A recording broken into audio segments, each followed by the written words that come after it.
এৰোপ্লেনৰ খেল দেখুৱাই যাদু খেল দেখুৱাই সাপৰ খেল দেখুৱাই ভোট ল'বলৈ আহিছে নৰেন্দ্ৰ মোদীয়ে। অসমবাসীৰ ভাল দিনতহে অসমলৈ আহে নৰেন্দ্ৰ মোদীয়ে। খৰাং তথা বানপানী নথকা দিনতহে আহে নৰেন্দ্ৰ মোদী।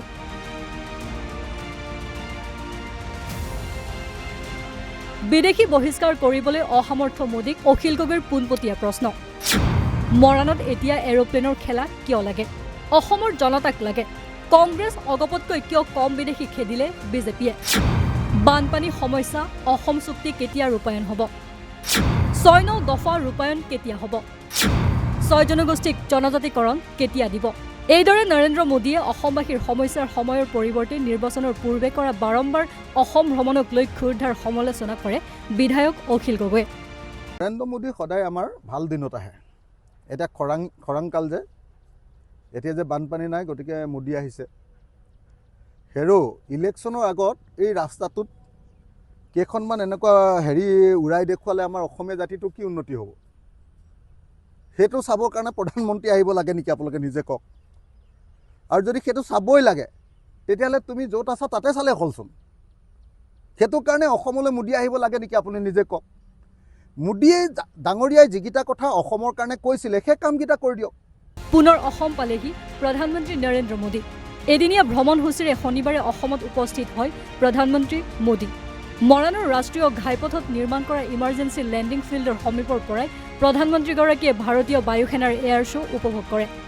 ভাৰতীয় বায়ুসেনাৰ এয়াৰ শ্ব' উপভোগ কৰি প্ৰধানমন্ত্ৰীয়ে মৰাণৰ ইমাৰ্জেঞ্চি লেণ্ডিং ফিল্ডৰ পৰাই বিশেষ বিমানযোগে গুৱাহাটীলৈ আহে।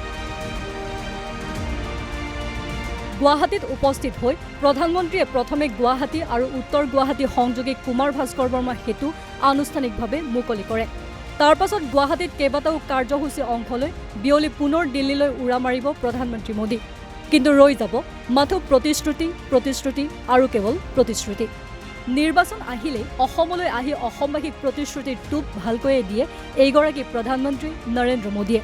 পিছে নিৰ্বাচনৰ পিছত সকলোবোৰ জুমুলাত পৰিণত হয় মোদীৰ বা এইখন বিজেপি চৰকাৰৰ প্ৰতিশ্ৰুতিবোৰ, যাৰ বাবে নৰেন্দ্ৰ মোদীৰ অসম ভ্ৰমণক লৈ সৰব হৈ উঠিল বিধায়ক অখিল গগৈ। মোদী আমাৰ ভাল দিনত আহে, খৰাঙত আহে, বানপানীৰ সময়ত নাহে। মৰাণত এৰোপ্লেনৰ খেলা কিয় লাগে? আমাক কি লাগে? কংগ্ৰেছ আৰু অগপতকৈ কিয় কম বিদেশী খেদিলে সেইটো লাগে। বানপানী সমস্যা অসম চুক্তি কেতিয়া ৰূপায়ণ হ'ব? ৬-৯ দফা ৰূপায়ণ কেতিয়া হ'ব? ৬ জনগোষ্ঠীক জনজাতিকৰণ কেতিয়া দিব? এৰোপ্লেনৰ খেল দেখুৱাই যাদু খেল দেখুৱাই সাপৰ খেল দেখুৱাই ভোট নিব আহিছে নৰেন্দ্ৰ মোদীয়ে। এইদৰে সংবাদ মাধ্যমযোগে মোদীক সমালোচনা কৰে অখিল গগৈয়ে। লগতে হিমন্ত বিশ্ব শৰ্মাক উদ্দেশ্যি কয় যে ৪০ লাখ বিদেশী আছে বুলি মুখ্যমন্ত্ৰীয়ে কৈছিল, তেনেহ'লে সেইখিনি খেদিবলৈ বিজেপিক ৪০,০০০ বছৰ লাগিব। নৰেন্দ্ৰ মোদী সদায় আমাৰ ভাল দিনত আহে। এতিয়া খৰাং কাল যে, এতিয়া যে বানপানী নাই, গতিকে মোদী আহিছে।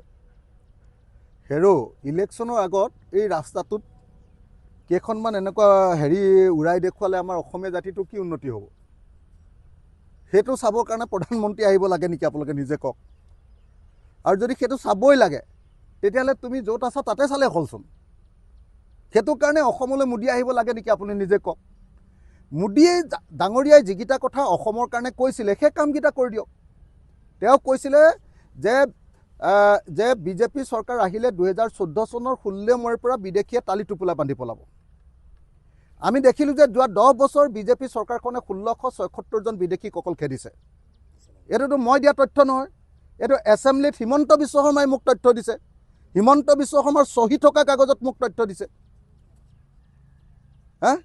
যে ১৬ বছৰত ১৬৭৬ জন মানুহে অকল খেদিছে। তো ১৬৭৬ জন যদি খেদে ১০ বছৰত, এবছৰত তাৰমানে কিমান? ১৬৭ জন। ১৬৭ জন যদি মানুহ এবছৰত খেদে, তেতিয়াহ'লে ৪০ লাখ বিদেশী আছে বুলি হিমন্তই কৈ থাকে। ৪০ লাখ বিদেশী খেদিবৰ কাৰণে কেইবছৰ দিব লাগিব? কেইবছৰ তেওঁ শাসন দিব লাগিব? আমি ৪০,০০০ বছৰ, হয়নে নহয়? হিমন্ত বিশ্ব শৰ্মাক ৪০,০০০ বছৰ দিলেহে ইয়াৰ পৰা বিদেশী যাব। তাৰপিছত যে কিছুমান মানুহে হিমন্তক যে তেল মাৰে হিন্দু মুছলমানৰ ৰাজনীতি কৰাৰ কাৰণে, মুছলমানৰ বিৰুদ্ধে এটা কথা কৈ দিলে যে একদম বিৰাট তেল মাৰে, এইকেইটা দালাল হয়নে নহয়? একদম স্পষ্ট কথা যে আজি বাংলাদেশীক যদি খেদিব লাগে 71 চনৰ 24 মাৰ্চৰ পিছত অহা সকলো বাংলাদেশীক অসমৰ পৰা খেদিব লাগিবই। মুছলমানো খেদিব লাগিব, হিন্দু খেদিব লাগিব, খ্ৰীষ্টানো খেদিব লাগিব। কিন্তু মোদীয়ে কি কৰিলে যে নাই হিন্দুবিলাকক আমি আনিমহে। এতিয়াতো হাইকোৰ্টত কেছ চলি আছে যে বিজেপি দলৰ এজন এম এল এ হাইকোৰ্টত কেছ চলি আছে যে MLA জন নিজে বিদেশী হয়, তেওঁ নিজে 71 চনৰ পাছত আহিছে। বিদেশীকে বিজেপিয়ে হেৰি কৰি দিলে, তাৰ পাছতো কিছুমান মানুহে বিজেপিক তেল মাৰি থাকে। এতিয়া আমাক এইটো লাগে যে বিদেশী কোনদিনাৰ পৰা যাব। যোৱা 10 বছৰ তোমালোকে কি কৰিলা এই হিচাপটো দিয়া। 1 নম্বৰ। 2 নম্বৰ, মোদীয়ে কৈছিলে যে বানমুক্ত অসম কৰিম। অসমত বানমুক্ত অসম হ'ল নে নাই? অমিত শ্বাহে যে অকল 10টা নে 17টা পুখুৰী খান্দিবলৈ দিছে, সঁচাকৈ সেই 17টা পুখুৰী খান্দিলে অসমৰ বানপানী মুক্ত হ'ব নেকি?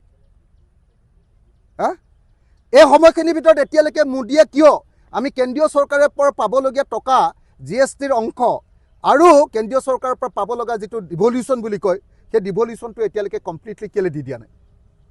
কিয় মোদীৰ দিনতে অসম চৰকাৰে আটাইতকৈ বেছি ধাৰ ল'বলগীয়া হৈছে? ব্ৰহ্মপুত্ৰ নিয়ন্ত্ৰণ কেতিয়া কৰিব? ব্ৰহ্মপুত্ৰৰ 2 পাৰে তেওঁলোকে যে এক্সপ্ৰেছ হাইৱে কৰিম বুলি কৈছিলে, কেতিয়া কৰিব? কেতিয়া? মোদীক আমাৰ এই প্ৰশ্নবিলাকৰ উত্তৰ লাগে। অসম চুক্তি ৰূপায়ণ কৰিম বুলি কৈছিলে যে আখৰে আখৰে কেতিয়া কৰিব? 6 নম্বৰ দফাৰ ৰূপায়ণ কেতিয়া হ'ব? 6 জনগোষ্ঠীৰ জনজাতিকৰণ কেতিয়া হ'ব? 6 জনগোষ্ঠীৰ জনজাতিকৰণ কৰিম, 6 মাহৰ ভিতৰত কৰিম বুলি তেওঁ আমাৰ বঙাইগাঁৱত গৈ ভাষণ দিছিলে নে নাই? আপোনালোকে মনত পেলাওক। 6 জনগোষ্ঠীৰ জনজাতিকৰণ কেতিয়া হ'ব? এতিয়া এইটোহে লাগে। এতিয়া ইলেকশ্যনৰ সময়ত আহি এৰোপ্লেনৰ খেলা দেখুৱাবলৈ আহিলে হ'ব নেকি? অসমীয়া মানুহে কি এনেকৈ আপোনাৰ যাদু খেল চাই ভোট দিব নেকি?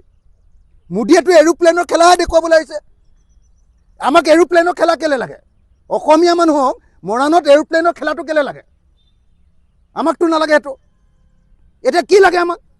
এতিয়া আমাক লাগে যে আমাৰ বানপানী সমস্যাৰ কেতিয়া সমাধান হ'ব, কি কৰিলা? 1, বিদেশী সমস্যাৰ কিয় সমাধান নকৰিলা? অকল কিয় 1674টাহে খেদিলা? কংগ্ৰেছতকৈ কিয় কমকৈ দিলা আৰু প্ৰফুল্ল মহন্ততকৈ কিয় কম খেদিলা? 2, 3, আমাক লাগে যে অসম চুক্তিখন কেতিয়া ৰূপায়ণ হ'ব? বিদেশীটো অসম চুক্তি মতে 71 চনৰ পাছত অহা চবকে কেতিয়া খেদিব? আৰু 6 নম্বৰ দফা অনুসৰি আমাক সাংবিধানিক ৰক্ষা কবচ কেতিয়া দিব? 6 জনগোষ্ঠীৰ জনজাতিকৰণ কেতিয়া কৰিব? এইবিলাক কথাৰ নাই। হিন্দু মুছলমানৰ ৰাজনীতি কৰি ইয়াত ভোট নিবলৈ আহিছে। তো এৰোপ্লেনৰ খেলা দেখুৱাই, আমাক যাদু খেল দেখুৱাই, সাপৰ খেল দেখুৱাই, যাদু খেল যে দেখুৱাই এনেকৈ এইটো বজাই, সেইটো দেখুৱাই আমাৰ অসমৰ মানুহৰ পৰা ভোট দিবলৈ আহিছে। মোদী ডাঙৰীয়া, আপোনাৰ কাৰণে বোলে আজি পৰীক্ষা বোলে হেৰি কৰি দিছে, আগুৱাই দিছে বোলে। আৰু আহিবলৈ সময় পোৱা নাই। আমাৰ পৰীক্ষা হোৱা সময়খিনিতে তেওঁ আহিবলৈ পালে। পৰীক্ষা হোৱা সময়খিনিত আমি মাইক নবজাওঁ, বিয়া নাপাতোঁ, তোলনি বিয়া নাপাতোঁ, সেই সময়ত মোদী আহি আমাক ডিষ্টাৰ্ব কৰিবলৈ আহিছে।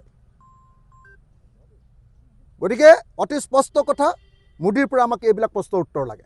মুঠতে অখিল গগৈৰ কথাত স্পষ্ট হৈ পৰিছে যে কেন্দ্ৰীয় বিজেপিয়ে কেৱল মাত্ৰ অসমবাসীৰ ভাল দিনতহে অসমলৈ আহি বাহ ঠিকেই লয়, কিন্তু সমস্যাৰ সময়ত প্ৰত্যেকবাৰেই বুঢ়া আঙুলি দেখুৱাই এইখন বিজেপি চৰকাৰে, যাৰ বাবে তাৰ প্ৰত্যুত্তৰ 26ৰ নিৰ্বাচনত দিয়া হ'ব বুলি এতিয়া বহুজনৰ মুখে মুখে শুনিবলৈ পোৱা গৈছে। শিৱসাগৰৰ পৰা পাৰ্শ্বজ্যোতি গগৈৰ প্ৰতিবেদন, নৰ্থ ইষ্ট নাও।